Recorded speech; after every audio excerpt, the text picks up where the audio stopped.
चलिए तो आज हम बात करेंगे समकालीन विश्व में राजनीति के 5वें चैप्टर समकालीन विश्व में सुरक्षा की, security in the contemporary world.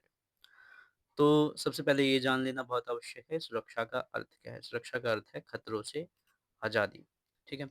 हालाँकि इसका मतलब यह नहीं कि हर छोटे खतरों को सुरक्षा का विषय माना जाए, ठीक है? खतरों से आज़ादी का मतलब ये नहीं है कि प्रत्येक छोटे खतरों को जो है सुरक्षा का विषय माना जाए। राजनीति में केवल उन्हीं विषयों को सुरक्षा के दायरे में रखा जाता है जो किसी देश या मानवता के बुनियादी मूल्यों को अपूरणीय क्षति पहुँचा सकता है या अपूरणीय तौर पे जो है नुकसान पहुँचा सकता है, ठीक है?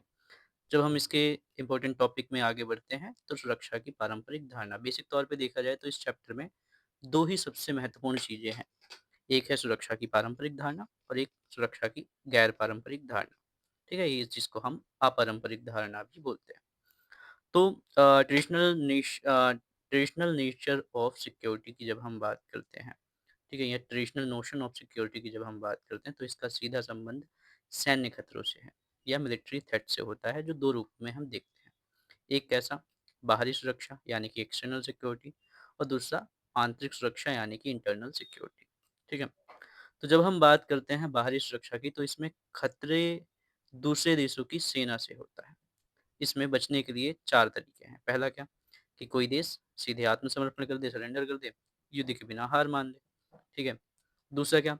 अवरोध यानी कि डिटरेंस, दुश्मन को युद्ध से रोकना, यह जताकर कि युद्ध बहुत भारी पड़ेगा, ठीक है? इसके अलावा तीसरा डिफेंस, युद्ध होने पर दुश्मन को हराना। चौथा क्या है? शक्ति संतुलन यानी कि बैलेंस ऑफ पावर, तो अपने पड़ोसी देशों के मुकाबले अपनी सैन्य शक्ति को बढ़ाना या गठबंधन बनाना, ठीक है? आंतरिक सुरक्षा की जब हम बात करते हैं इस पे, तो आंतरिक सुरक्षा क्या है? कि अंदर देश के अंदर की शांति जैसे अलगाव, सेपरेशन मूवमेंट हो सकते हैं या दंगों को रोकना, ठीक है? ये आंतरिक सुरक्षा के दायरे में आती है। अगर हम दूसरे टॉपिक की बात करें, जो बहुत इंपॉर्टेंट है, सुरक्षा की अपारंपरिक धारणा, non traditional notion of security, तो इसे मानवीय सुरक्षा या विश्व सुरक्षा भी कहा जाता है। इसमें खतरा केवल सेना से नहीं, बल्कि पूरी मानवता को होता है, ठीक है? तो जो है मानवीय सुरक्षा इसमें अगर हम देखें, तो लोगों को भूख, बीमारी और प्राकृतिक आपदाओं से बचाना ह्यूमन सिक्योरिटी के अंदर आता है। नए खतरे के स्रोत, न्यू सोर्सेस ऑफ थ्रेट्स क्या-क्या हैं? एक है आतंकवाद, ठीक है? दूसरी है महामारी, तीसरी है ग्लोबल वार्मिंग और चौथी है गरीबी और शरणार्थियों की समस्या। ठीक है, ये नए खतरे हैं, ये इम्पोर्टेंट क्वेश्चन में भी बन जाता है, कई बारी इससे क्वेश्चन पूछा गया है, घुमा के पूछा जाता है, ठीक है? तो आतंकवाद क्या है? कि निर्दोष लोगों को डराकर राजनीतिक लक्ष्य प्राप्त करना, आतंकवाद है। महामारी की जब हम बात करते हैं, जैसे कोविड-19 है, एचआईवी एड्स है, बर्ड फ्लू है, इस तरीके की महामारियाँ हैं। ग्लोबल वार्मिंग, जलवायु परिवर्तन जिससे समुद्र का स्तर बढ़ रहा है, ठीक है? अगर हम आगे देखें, गरीबी और शरणार्थी समस्याएँ क्या हैं?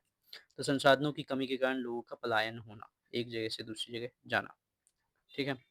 आगे अगर हम बात करें सुरक्षा की पारंपरिक खतरों से निपटने के लिए मुख्य रूप से कौन-कौन से तरीके अपनाए जाते हैं, ठीक है? या पारंपरिक खतरों से निपटने के उपाय क्या हैं? Ways to deal with traditional threats. तो पहला क्या है? अवरोध, यानी कि डिटरेंस। अब डिटरेंस का अर्थ क्या है? डिटरेंस का अर्थ है कि युद्ध की स्थिति आने से पहले ही दुश्मन को डरा देना, जिससे वो रुक जाए। तो जब कोई देश अपनी सैन्य शक्ति इतनी बढ़ा देता है कि हमला करने वाला देश डर जाए कि युद्ध करने पर उसे बहुत भारी नुकसान होगा, इसे अवरोध कहते हैं, ठीक है? अगली अगर हम बात करें रक्षा यानी कि डिफेंस, तो यदि अवरोध फेल हो जाए और युद्ध शुरू हो जाए, तो अपनी सीमाओं की रक्षा करने और दुश्मन को आगे बढ़ने से रोकना रक्षा कहलाता है। इसमें सेना आधुनिक हथियारों और युद्ध कौशल का प्रयोग किया जाता है। इसके बाद अगला है शक्ति संतुलन, ठीक है? Balance of power. तो दुनिया में हर देश अपने पड़ोसी देशों की शक्ति पर नज़र रखता है। यदि कोई पड़ोसी देश बहुत शक्तिशाली हो जाए, तो दूसरा देश भी अपनी सैन्य शक्ति बढ़ाता है या दूसरे देशों से गठबंधन करता है ताकि शक्ति संतुलन बना रहे। उदाहरण के लिए भारत ने अपनी सुरक्षा के लिए अपनी सैन्य और परमाणु क्षमता को संतुलित रखा है, ठीक है? आगे अगर हम बात करें गठबंधन, ठीक है? तो गठबंधन क्या है? या गठबंधन बनाना, अलायंस बिल्डिंग क्या होती है? जब कोई देश मिलकर एक संगठन बनाते हैं, जब कोई देश दूसरे अन्य देशों के साथ मिलकर के संगठन बनाता है या कई देश मिलकर संगठन बनाते हैं, ताकि जो है किसी एक पर हमला होने पर सभी मिलकर लड़ें। ठीक है? क्या करें? सभी मिलकर लड़ें, तो इसे हम गठबंधन कहते हैं। ठीक है? जैसे शीत युद्ध के दौरान नाटो बना था। ये गठबंधन लिखित संधियों पर आधारित होते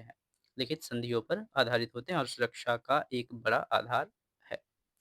आगे अगर हम बात करें, अस्त्र नियंत्रण और बहाली, ये भी एक तरीका है किससे बचने का? जो है पारंपरिक सुरक्षा को लाने का या खतरों से निपटने का। ठीक है? आगे जब हम बात करते हैं अगले हमारे टॉपिक की, तो पारंपरिक खतरों को कम करने के लिए कुछ आधुनिक तरीके भी अपनाए जाते हैं। वो क्या है? वो है पहला निशस्त्रीकरण, डिसआर्मेंट। डिसआर्मेंट का क्या मतलब होता है कि खतरनाक हथियारों को पूरी तरीके से खत्म करना। ठीक है? जैसे जैविक या रासायनिक हथियार हैं। इसके अलावा अगली अगर हम बात करें, अस्त्र नियंत्रण, ठीक है? आर्म कंट्रोल, हथियारों को होड़ को रोकने के लिए संधियाँ करना, जैसे एनपीटी, सॉल्ट, ठीक है? तो इस तरीके की जो संधियाँ हैं, वो बनी हुई हैं। विश्वास बहाली करना, यानी कि कॉन्फिडेंस बिल्डिंग, जो दुश्मन देशों के बीच सूचनाओं का आदान-प्रदान करना और एक-दूसरों को अपनी सैन्य गतिविधियों की जानकारी देना ताकि गलतफ़हमी की वजह से युद्ध ना हो। इसको हम विश्वास बहाली कहते हैं। ठीक है? अब सुरक्षा का सहयोग मूलक तौर क्या है या सहयोग मूलक सुरक्षा क्या है, कोऑपरेटिव सिक्योरिटी क्या है? जब खतरे इतने बड़े हो कि कोई एक देश उनसे ना लड़ सके, तो देशों को मिलकर काम करना पड़ता है। इसे ही सहयोग मूलक सुरक्षा या कोऑपरेटिव सिक्योरिटी बोलते हैं। इसमें यूएन, डब्ल्यूएचओ, एनजीओज़ की भूमिका अहम होती है। बहुत ही इम्पोर्टेंट क्वेश्चन है ये, ठीक है? कई बार ये 2 नंबर पे पूछा गया है। तो कोऑपरेटिव सिक्योरिटी, जब इतना बड़ा खतरा हो कि कोई एक देश उससे ना लड़ सके, तो देशों को मिलकर जो है उसके लिए कार्य करना पड़ता है। इसे ही हम कोऑपरेटिव सिक्योरिटी या सहयोगमूलक सुरक्षा कहते हैं। ठीक है? भारत की सुरक्षा रणनीति, इंडिया सिक्योरिटी स्ट्रैटेजी क्या रही है? तो भारत ने अपनी सुरक्षा के लिए 4 मुख्य घटकों पर या कंपोनेंट्स पर ध्यान दिया है। पहला क्या? कि सैन्य क्षमता को मजबूत करना। तो भारत ने अपनी सेना को आधुनिक बनाया है और परमाणु परीक्षण जो है किए है ताकि दुश्मन हमला ना करे। तो हमने जो सबसे पहला परमाणु परीक्षण किया था 1974 में किया था। दूसरा जो हमारा सफल परमाणु परीक्षण था वो 1998 में हुआ था। ठीक है? इसके अलावा अगर हम बात करें अगले की, तो अंतर्राष्ट्रीय संस्थाओं को मजबूत करना। भारत हमेशा यूएन और अंतर्राष्ट्रीय नियमों का सम्मान करता है। आंतरिक सुरक्षा, ठीक है?